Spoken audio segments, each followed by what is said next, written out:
your media and your techniques that you've adopted over time? Sure. Yes, I can address that. When I'm out in nature, I will do very small wash paintings, which is an opaque watercolor on paper, and do sketches and things.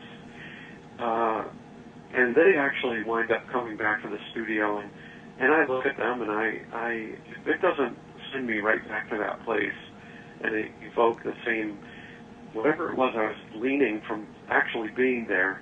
If it doesn't provide that for me, I work on it again. So, yeah, 95% or 99% probably is more accurate of everything I do outdoors comes back to the studio and gets work done.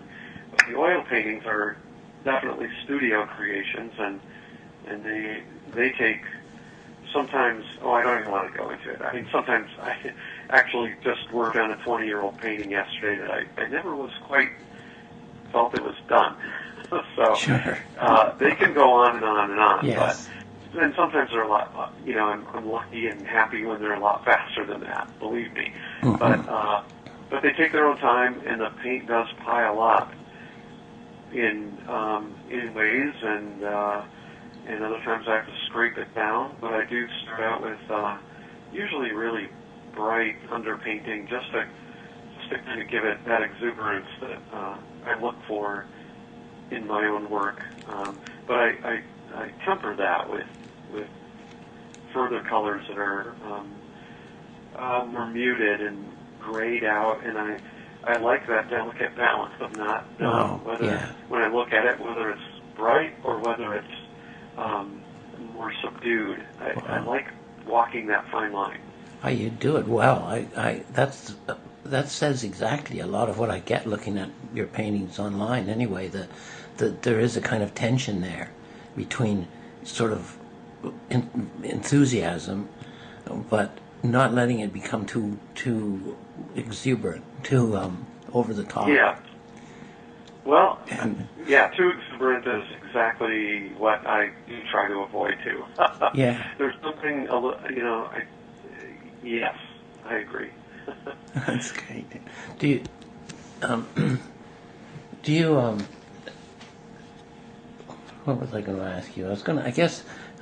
I guess I'm wondering about the materials. How important is it to you to have, the whatever materials you're using for your work?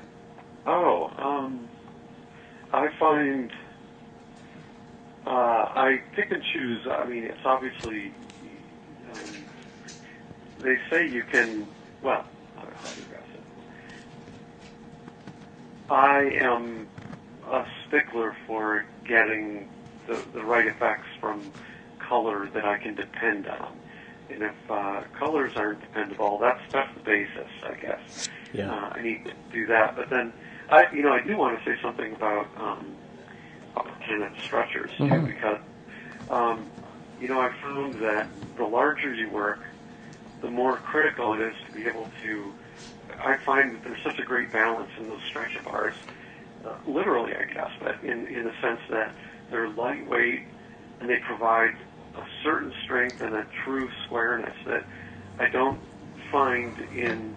I can find that in heavier stretcher bars, but the beauty of these is the lightweightness and the surety that I look for, even in my paint. Yeah. So I can do paintings and you can very large and still have them quite light and nice. Compact enough to be able to move by myself. I don't have to call in assistance just to move a painting around, which is really great. That's great. Well, and that goes down the line with everything else. I try to make everything to be suitable, you know. And there you go. Have you found? Thank you very much for your compliments about Upper Canada. That's what you're talking about is what we've always aimed to do, of course, to try to make it the best we possibly could, and keep them that way. Our idea is consistency too. To have your media go on year after year after year, and be sure that you can be sure you'll get the same quality all the time. And techniques that you've Right, adopted and I appreciate over that. time? Every manufacturer, yes, paint manufacturers, all that.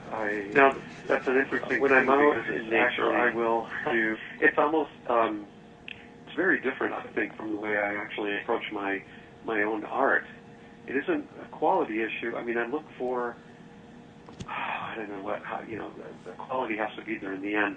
But what I try to do along the way is disrupt the conformity, and I don't.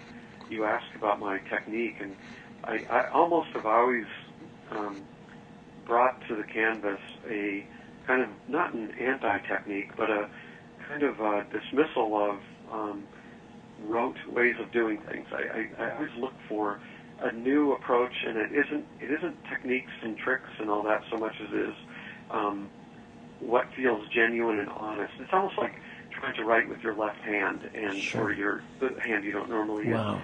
So that something feels uncomfortable enough and exciting enough that it keeps you engaged. And I don't ever want to do a painting where I don't feel engaged.